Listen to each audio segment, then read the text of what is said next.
تشهد یا التحیات. التحيات لله طول دجب عبادتنا لله خاص يا والله للذي والصلوات أو بدني عبادتنا والطيبات أو مال عبادتنا خاص دغي الله للذي.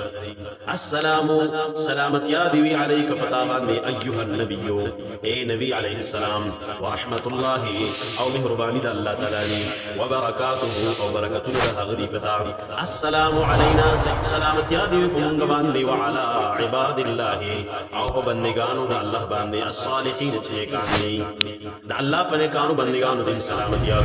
اشهد د زړه گواهی کوم الله د دې خبري لا اله چې نشته د بندګۍ لایق الا الله مگر یو الله دی واشهد او د زړه گواهی کوم ان محمدن چې یقینا محمد صلی الله علیه و آله وسلم عبده